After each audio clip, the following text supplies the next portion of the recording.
as the hour approaches. I gather my thoughts and escape to a room with the bare necessities. I transform. I enter the zone. I focus. I stare at the blank walls until they become movie screens, giving me a front row seat to the world. I focus. Until the earth's high-pitched sound multiplies in my ears, only muffled by my thoughts. My mind supersedes my body. I force my life to flash before my eyes again and again. Before I know it, I'm somewhere between conscious and the subconscious. My universal awareness heightens. I focus. Seeing vicariously through everyone's eyes, I can astral project myself to any place, anytime, past, present, and future. Imagination challenges my reality. Creative juices start to take over.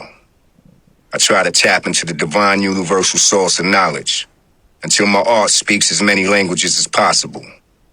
I try to broaden my horizons and in return, achieve omnipresence. I focus. Then finally it hits me. An idea. I'm focused. Sweat the technique. Revelations on creativity from the lyrical genius by RAKIM.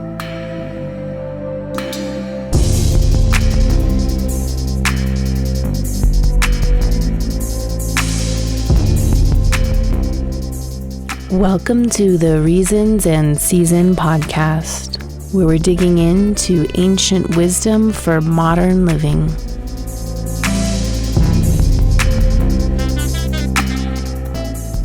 On today's episode, we'll be exploring the role of meditation and its impact on the mind, tapping into universal consciousness through the Taoist art of stillness.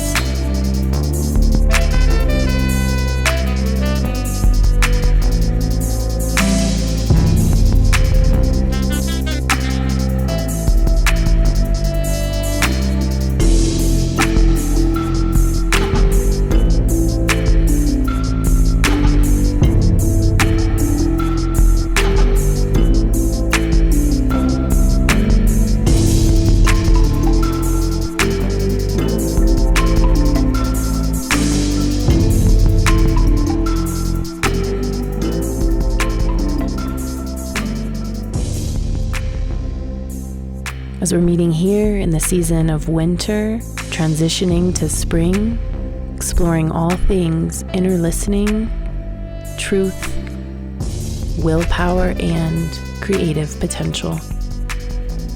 Sign up for the free digital interactive experience at reasonsmag.com. Delve into philosophy, deep dive learning, food as medicine, art, creativity, curated by seasonal living designed to elevate inner potential.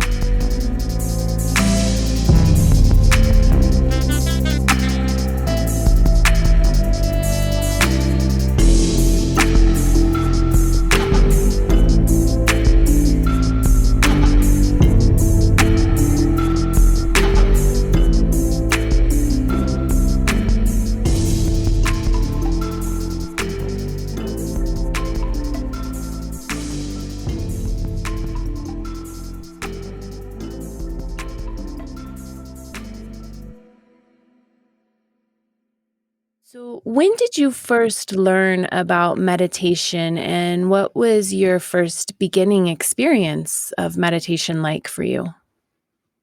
That was a long time ago when I was 18. Yeah. I think that was my third year started Tai Chi practice under my second Tai Chi master, and he requested meditation as a core foundation of the Tai Chi training. So that was the time I started that kind of thing. And of course, the goal at the time, was for the Tai Chi martial arts basics. So it was mainly standing meditation.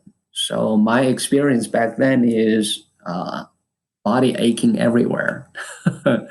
And then it's shaking, and body was trembling, shaking for like over 9 months before finally the body can calm down.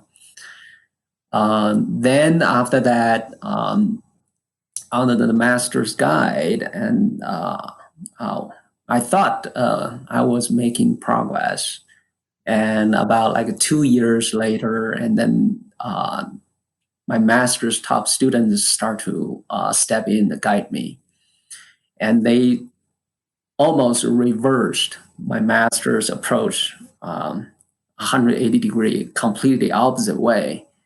And it turned out that actually it was the correct direction, and then worked out completely. So that way I end up got a final breakthrough. Then from there, of course, then you will begin to go into sitting meditation.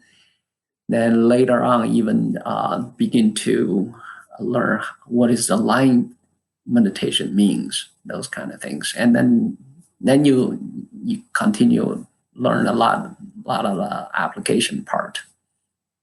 That's basically How experience. Go ahead. How do you feel the experiences that you had shifting your physical body, kind of clearing out the old chi or the energy that was creating the aching, and then obviously the transformation through shaking? And how did that all translate once you had your breakthrough into your Tai Chi practice? My original goal learning Tai Chi was, mainly through learn fighting techniques at the time.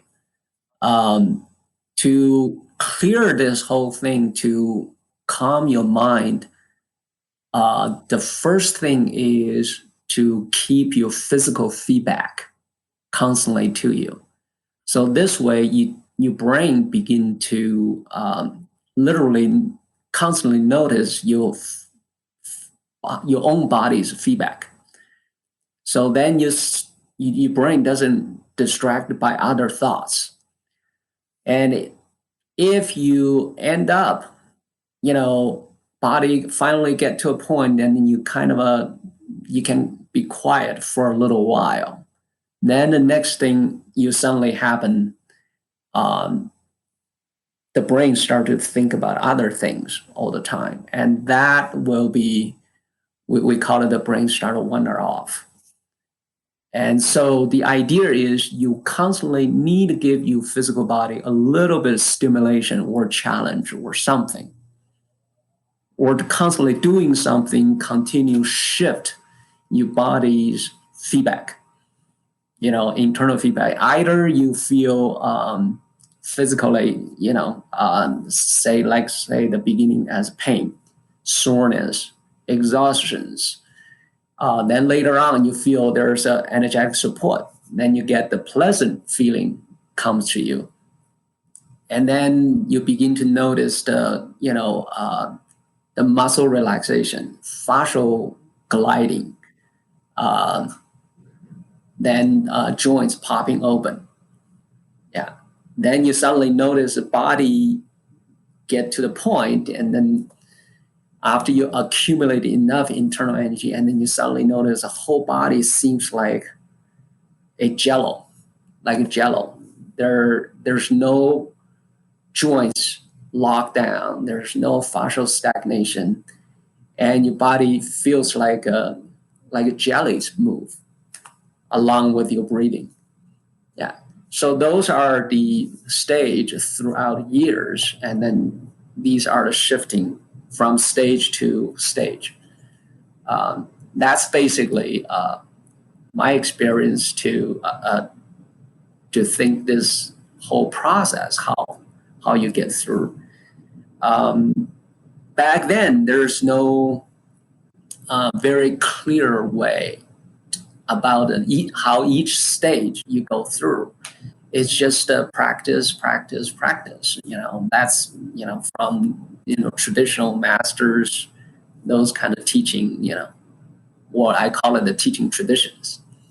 Yeah. And then now we can really, break down into beginning stage, then later on intermediate or advanced stage, and then you begin to learn, different technique dealing with a different stage of the body feedback. Yeah. And then with this whole process, I feel learning Western method massage techniques, study, these body works, how use energetic approach, breathing, techniques to shift, body alignment, those are very, very, I would say, powerful tools for me to really, improve meditation, helping the people, especially the people in their, getting into their senior age to wanting to, practice and making progress. And, that's my, over probably 25 years living in America here to discover, how Western study to go into the details and make a step much more clear than the Chinese, traditional approach is just doing it, let the body tell you what it is. Now we have some more accurate, body feedback sign that you can pick on, then you know where you're at. A little easier that way, in my opinion. Yeah, I appreciate that you talk about the stages and your own experience, because as we're here in the wintertime talking about the water element, we tap into courage and will, right, which is connected to that capacity to choose to stay in a practice, to stay disciplined, to have the desire to continue to evolve that practice. And if we can find these stages or these frameworks that will help us move through that, I think it helps people understand where they're going, where they can kind of get to, or noticing where they're at and how they can dig a little deeper into that courage and into that ability to have the intention to change their physiology or their form and become more still or more calm or more able. You've done some interesting study or experiencing around the relationship of looking at meditation's impact on the brain. Talk with our listeners about your learning about the physiology of the brain and how meditation impacts that. Okay. So to recall that experiment, that was the time when I first arrived to the United States, invited as, Tai Chi master to teach Tai Chi martial arts at the time. I wanted to know where my energy base really was at. And then, so my sponsor took me to this company, lexical medical technology, to do the brainwave map.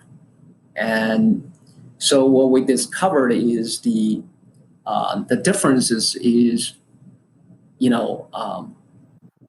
my data shows I am the fourth person who has much higher, frequency wave than the average people, between 10 to 20. And then we are somewhere between, above 150 or close to 200 for alpha waves. So that's a huge, differences that part. And of course, for brainwave study, they're looking for balance. Alpha, beta, gamma, theta, they're looking for them at the same level, so the person emotionally or psychologically being balanced. So they do not prefer one or some sort of energy can go high, super high.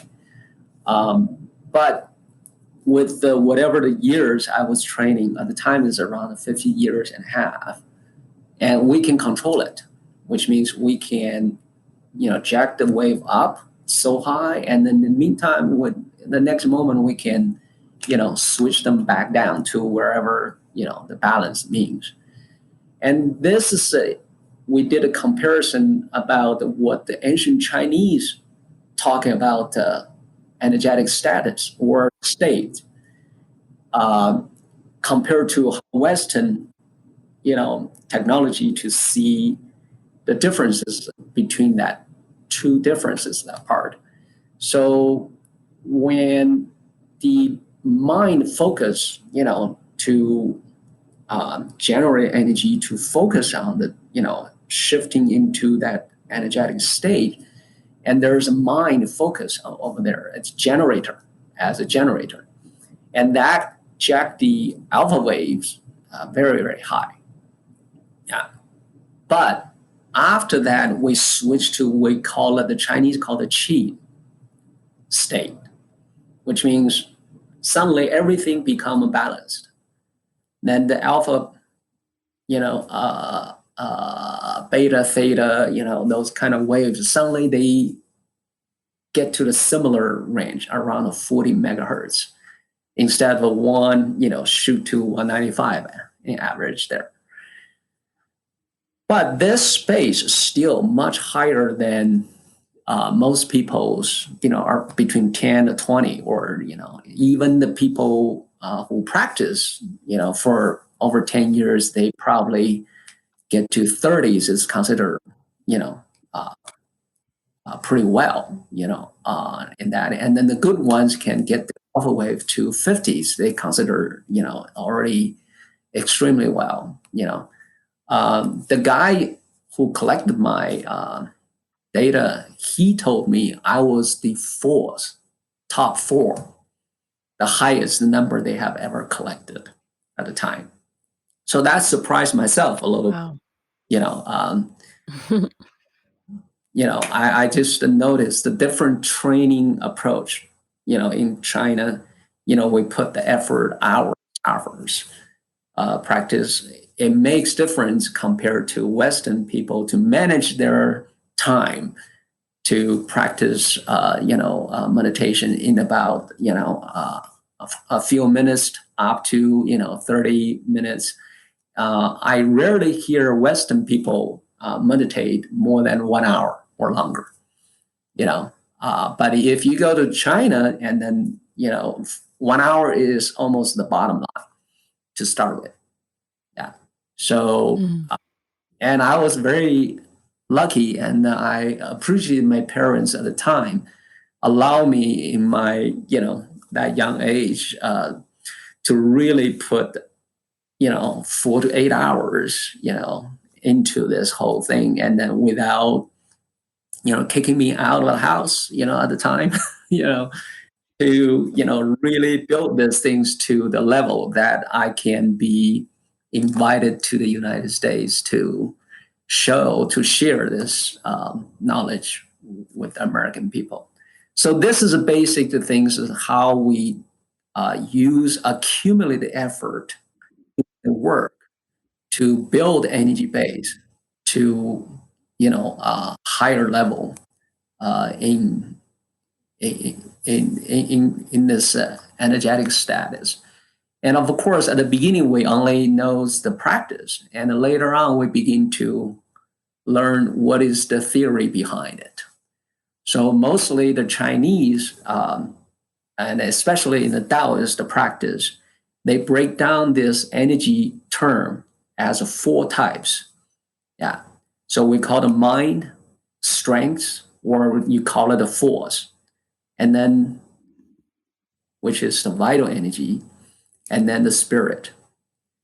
And then, of course, each one of them, and later on you deal with them, how each one you break down into yin yang, what that really feels like in physical, feedback, and not try to use these ancient mystical, idea, try to describe that. And that's pretty much, the last 25 years since I came to the US to try to figure out what will be the better way to describe these, energy term without using these ancient Chinese mysterious or mythical, term to describe those energy. Yeah. So that took, quite a few years. And then when I first came to the U.S., my English wasn't, as good as right now, and I have to start it pretty much from the bottom, started the way.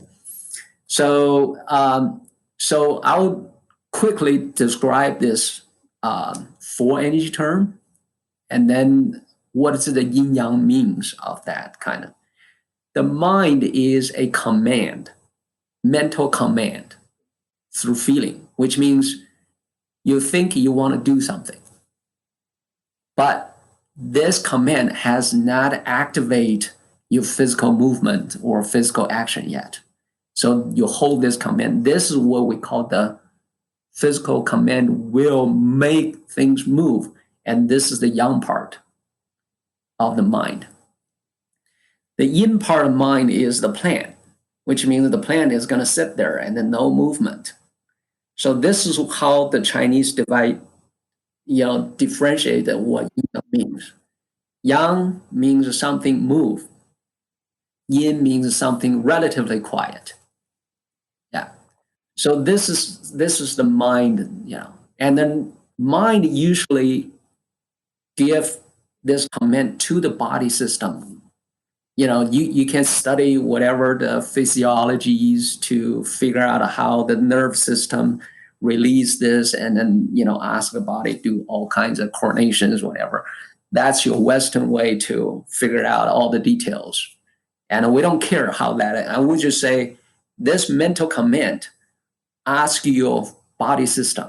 This is the body part. Yeah.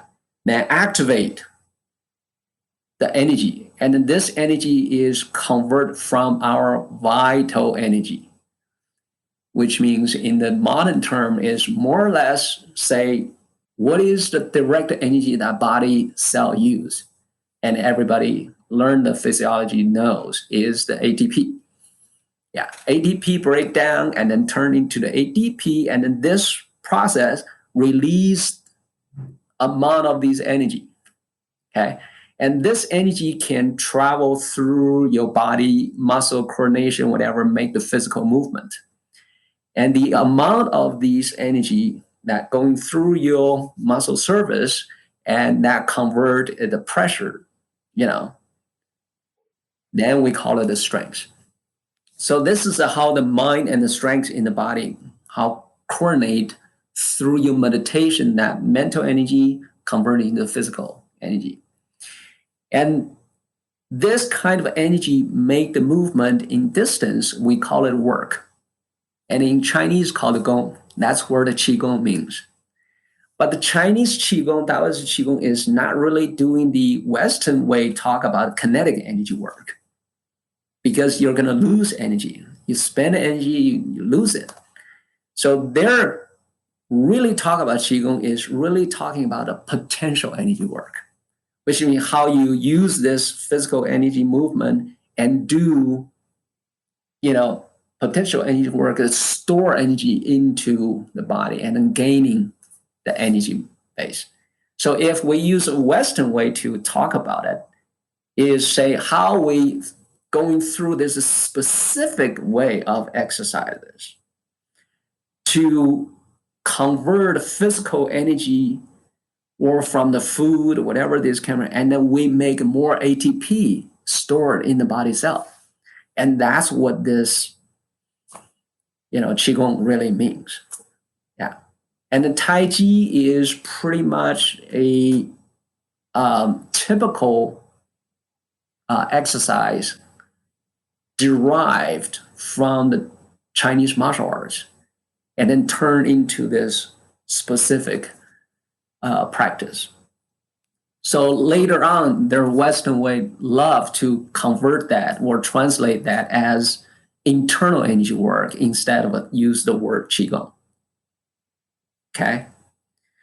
But this work, what it does is they switch this whole thing stored to the body. But this is from the mind to the physical body. But how these things, our body receives the feedback, say, we got it. So it's a very simple sign is you can do, this, you can go out and say, I'm doing this energy work, But if you don't show the vitality, that means you did not cultivate it.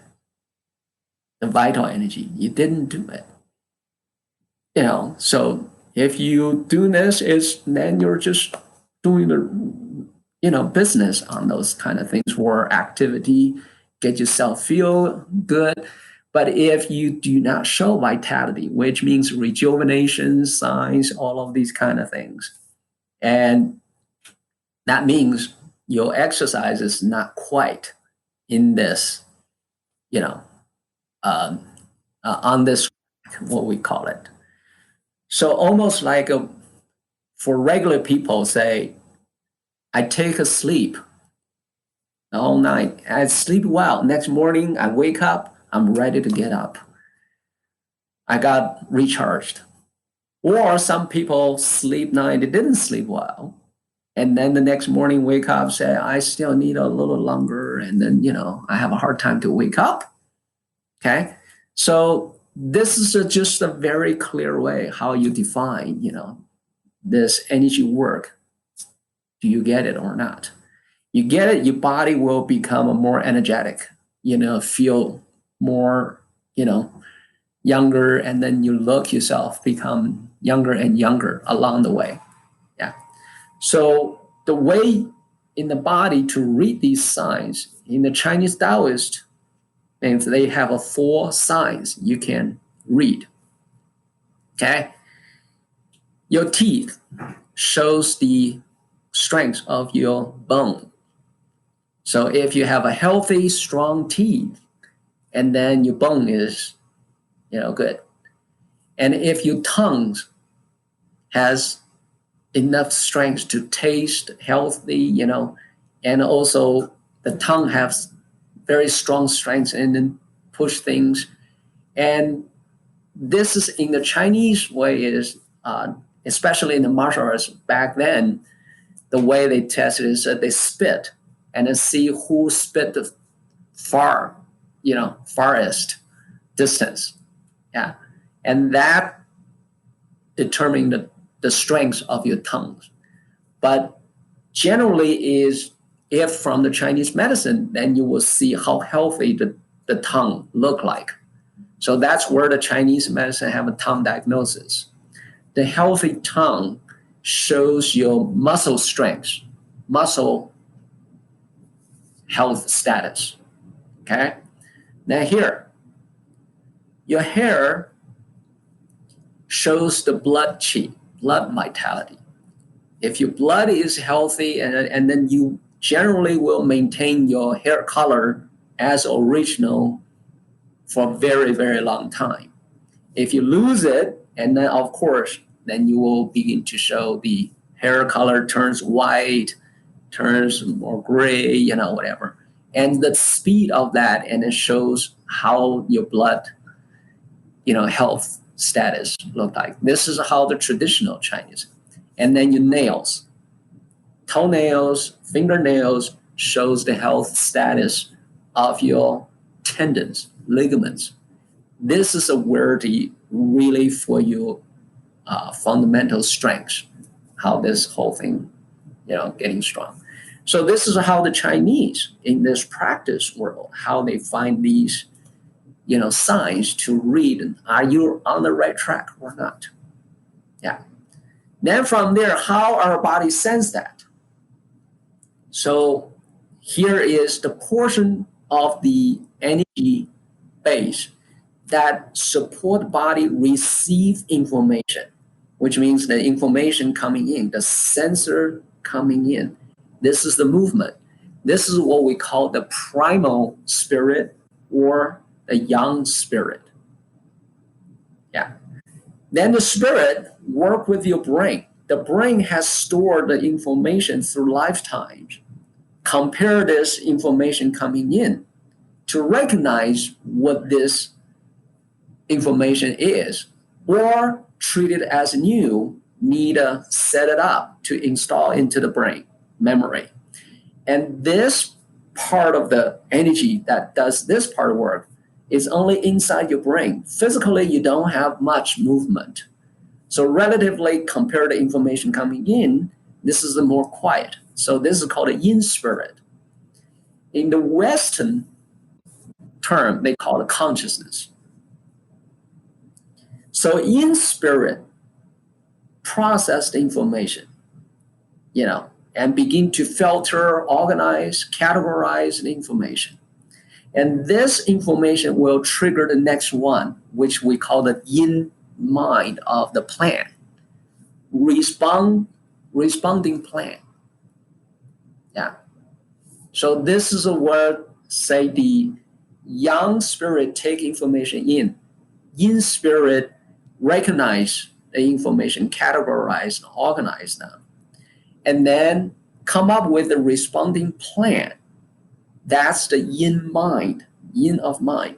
And that plan will trigger the next one, the command to body, to responding command.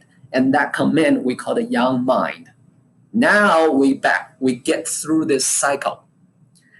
Yang mind triggered body, activate vital energy. This is the yin strength.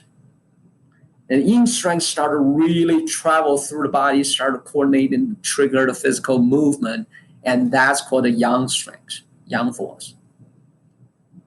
Is that begin? Now we're going to this cycle.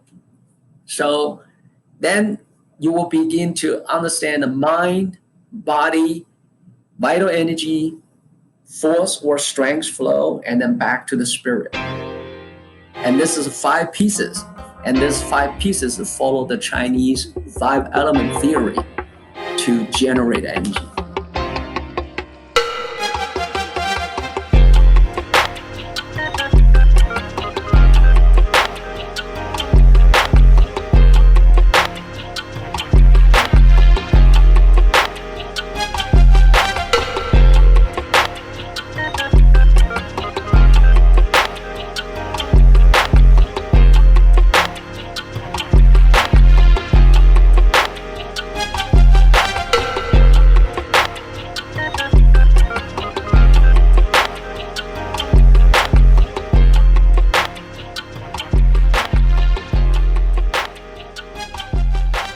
How does that work? It's nature. It's divine nature. It's divine consciousness. How to get there, nobody knows. And ain't nobody supposed to know. Some people meditate to get to this consciousness. It's why people say, I'm trying to catch the vibe. Meaning, they're trying to reach that vibration and frequency where their mind is clicking on all cylinders.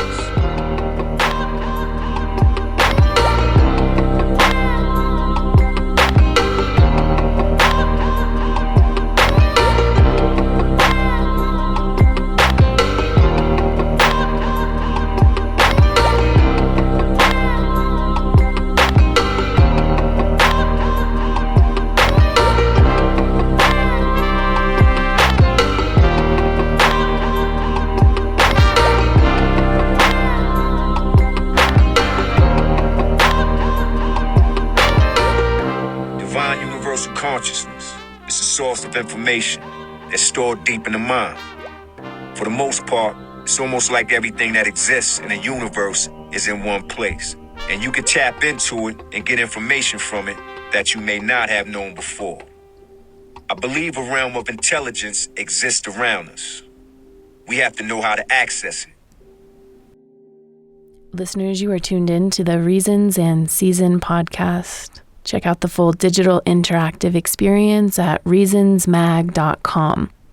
Get free access to all of the deep dive philosophy, food as medicine, creativity, alchemy practices, and exploration of creative potential through seasonal wisdom. reasonsmag.com.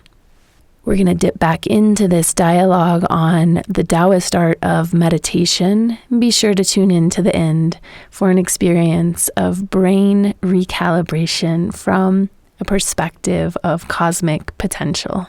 This piece came to me in understanding where people's minds, their decisions, the way that they choose to live their lives in ways that might not be aligned to their place in the universe or their purpose, or the decisions they make to take jobs they don't like or stay in relationships they don't like. These are really foundational sources of where illness comes, where those breakdowns in that communication of those 5 aspects and those then 5 elements get disrupted. And so I feel, your explanation of this really helps to solidify and make sense even for our listeners to recognize why it's so important that we have integrity with our truth and our place in the universe. And that, something like meditation, once even going back to the beginning talk that we had, you working through the aches, the pains, the shakes, the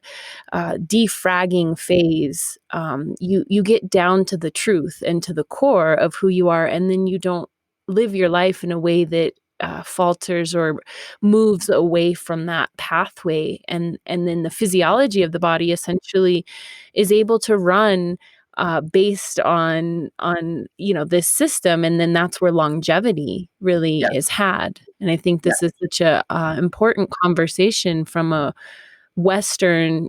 People look at disease and they forget that space where we perceive ourselves to be in the universe, if that's not in alignment, then all the therapies and all the interventions and herbs and surgeries or whatever people go to try to fix themselves, none of that's ever really going to support the longevity or healing of the body. Yeah, but it's a limited effect to regulate health.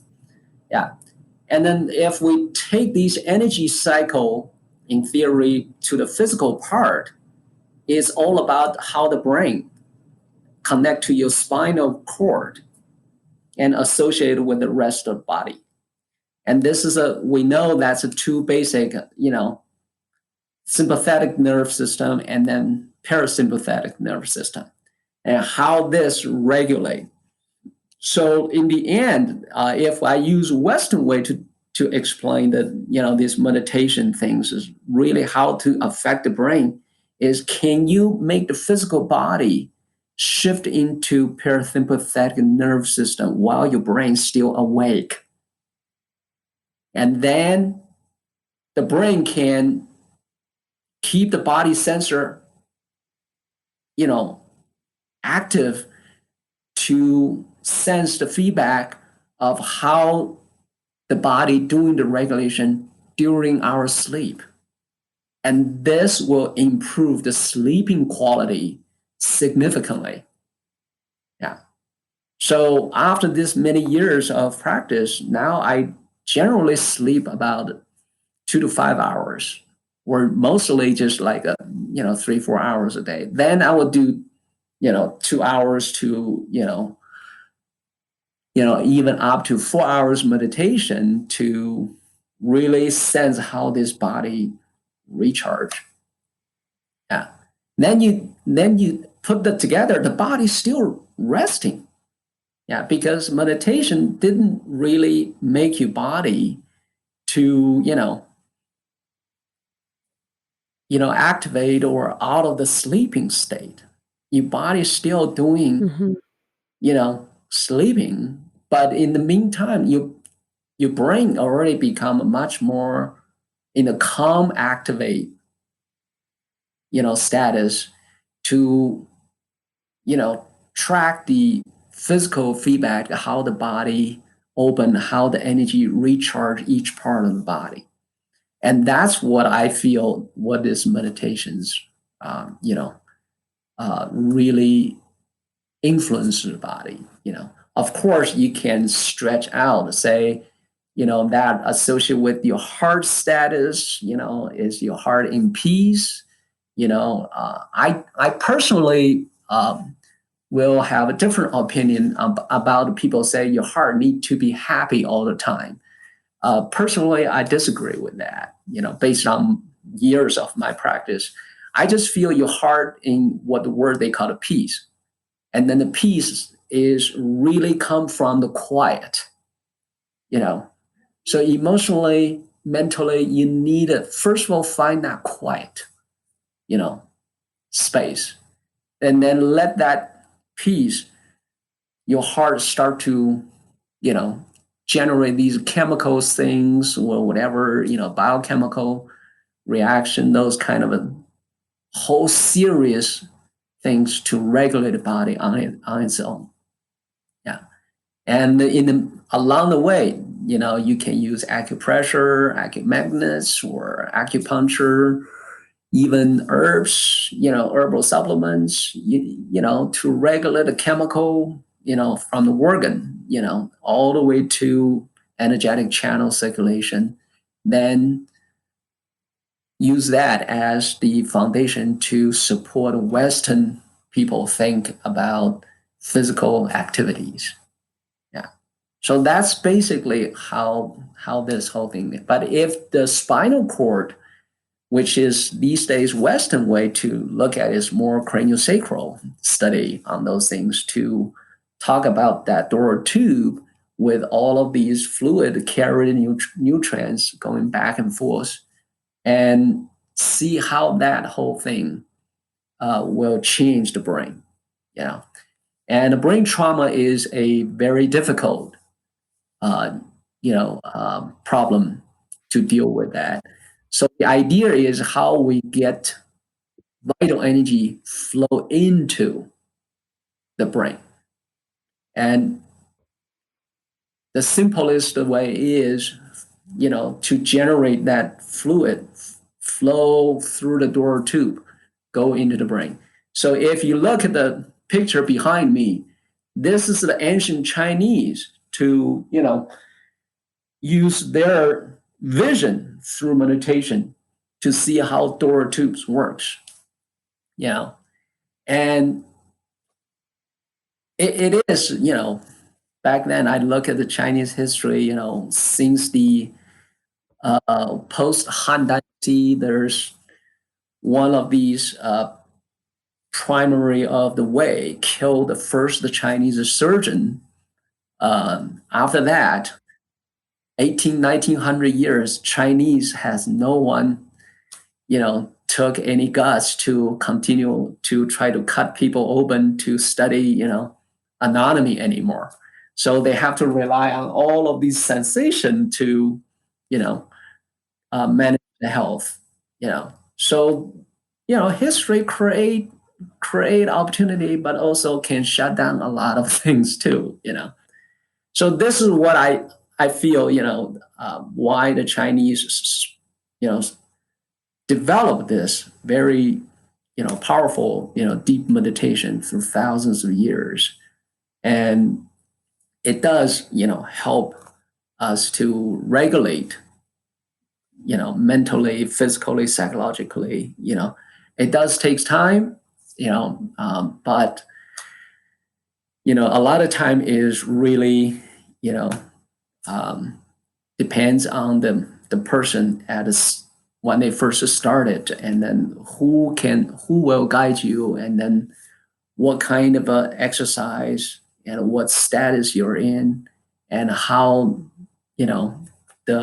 I call it the guide can, lead you out of your own trap and then, move forward. So those are pretty much what these meditations, that how they impact the way of your thinking. Once your brain, goes more energy in, then that will, then it will change, begin to make the differences. And that's how I think meditation impact the brain. So speaking of the guidance and that guiding system, kind of bringing us back into, our place where we belong in the universe, and being able to run our system, our biology based on that right alignment, that proper integration. Can you offer, as a guide, our listeners a short meditation? Sure. we can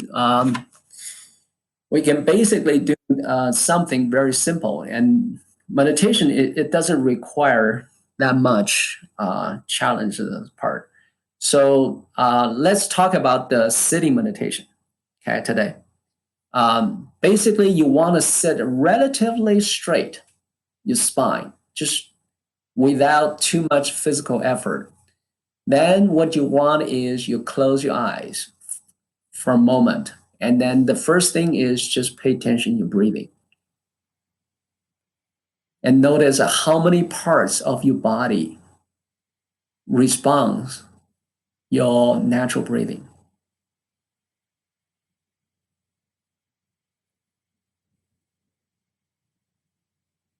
And this will last you about 10 seconds to maybe up to a minute before your brain starts wandering off.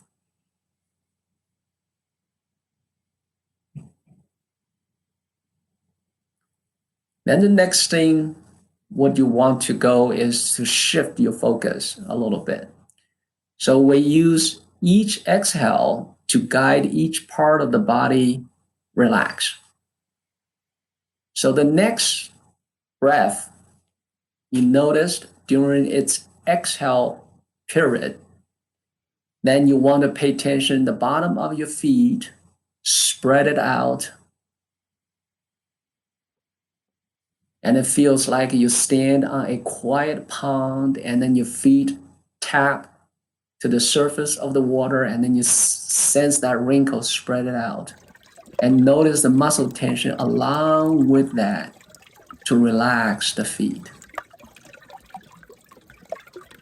Then the next breath, then you pay attention to your ankles. Join the feet and tap the water. Imagine the water and you feel this wrinkle of waves spreading out. Then the next breath, you pay attention to your forelegs and drop through the ankle to the bottom of the feet and then continue to trigger that spreading waves. Then the next one, your knees.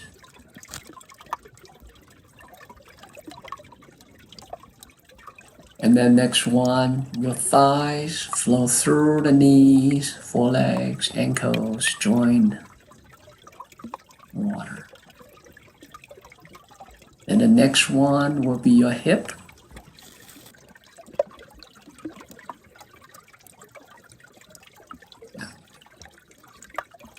Then after that, we switch a little bit, start from your tailbone or perineum. Then from there, you feel there's a drop of your tension, muscle tension drop, and then spread it as that wave of water. You tap into water and see that wave of wrinkles. Okay? Then you begin to think about your sacrum at your hip level. Then you go lumbar 5. Next exhale. And the next one, lumbar 4.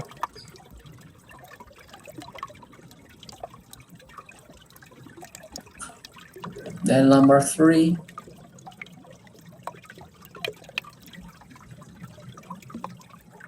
Lumbar 2.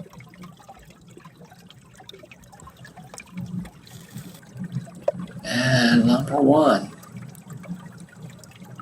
Yeah, so now you begin to notice your spine want to sit there more straight or in a more fluid status, not holding still.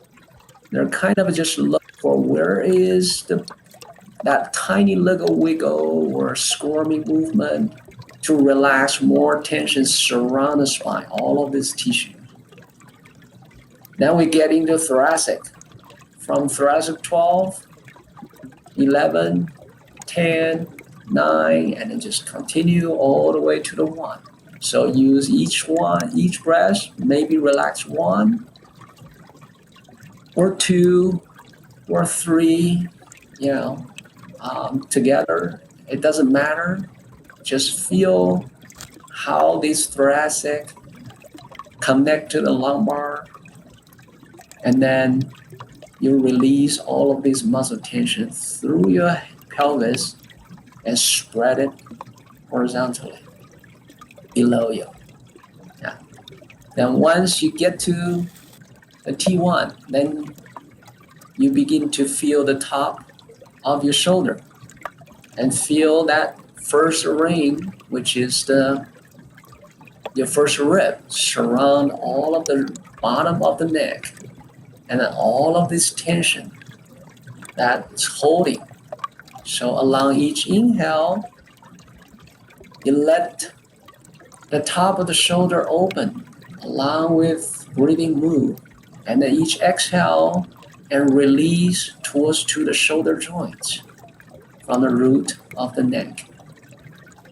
Yeah. Then slightly drop your chin a little bit, and then feel the neck getting more straight, and then feel the 2 sides of the neck, which is the transverse process.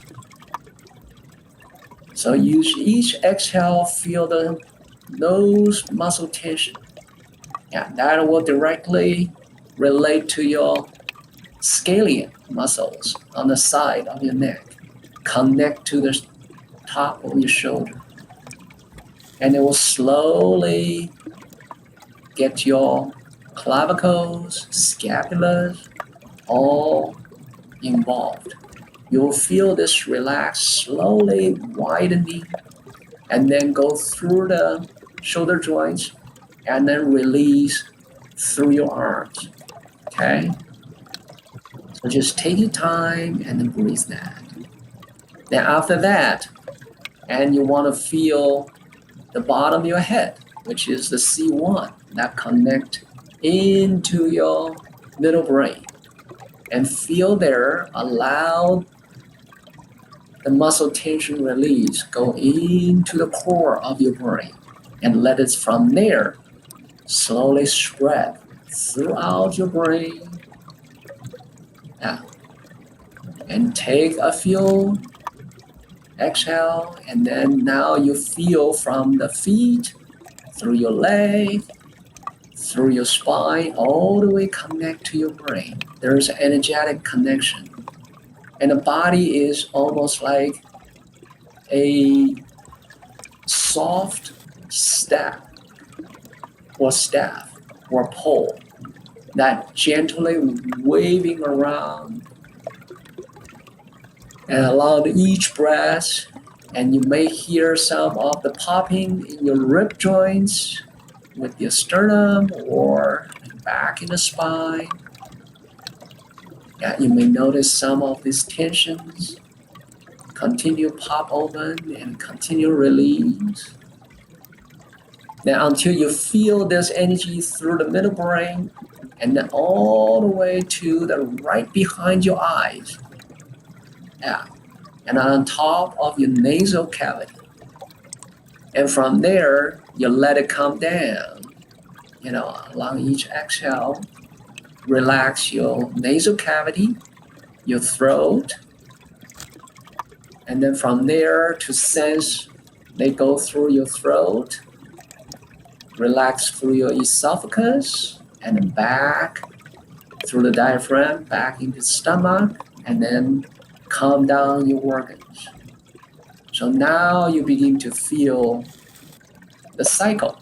So you will notice the energy seems like from the outside surface flowing up more, and then getting to your brain, and then through the internal organ connection, esophagus, through your organ, and then from there, calm down.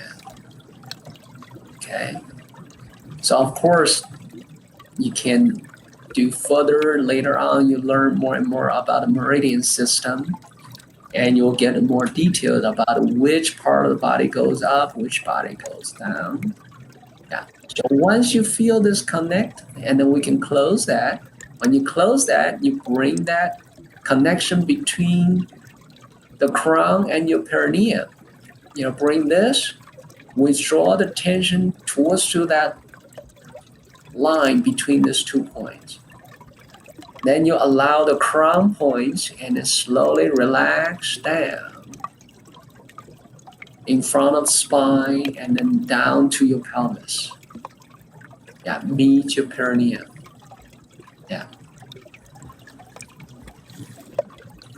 When you feel everything you sense surround you become clear, then this is the moment we call the meditation is closed. Then you can open the eyes. Follow the traditional way. You can, make the hands a little bit, make the palm warm, and then you can do this dry wash of your face a little bit. Get even more clear feeling.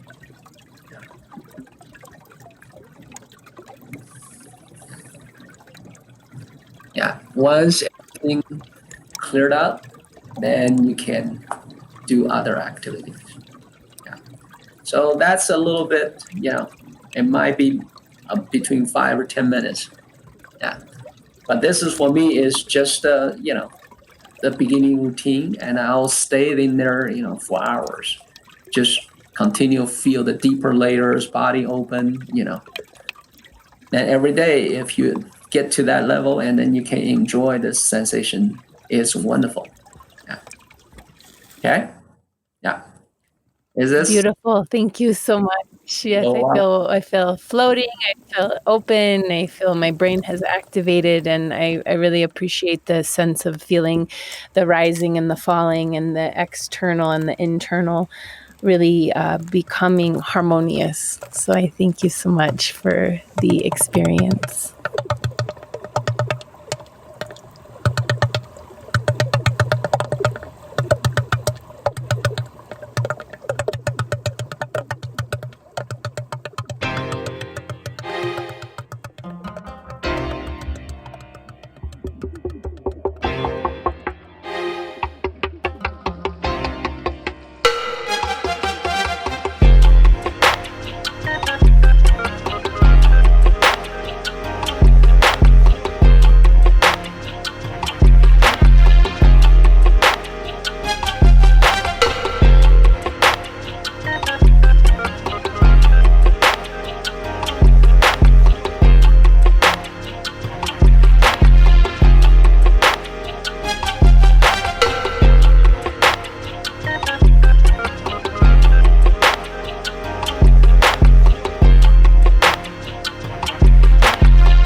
Today's episode featured excerpts from Sweat the Technique, Revelations on Creativity from the lyrical genius RAKIM.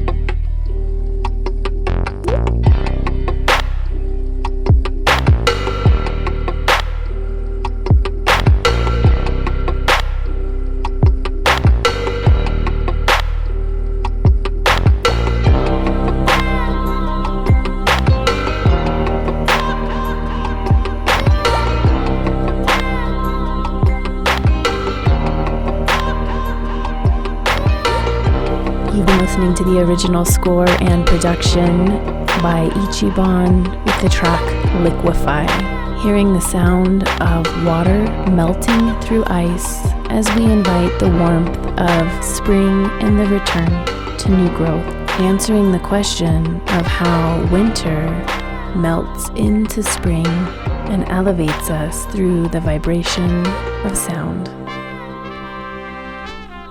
The Reasons and Season podcast is part of a digital interactive experience exploring seasonal living through the art of creativity, philosophy, education, alchemy practices, art, and design. Sign up for free for the full experience at reasonsmag.com. And as always, if you've enjoyed this listening experience, please share with a friend, subscribe, review, and help us grow in building a culture of wellness.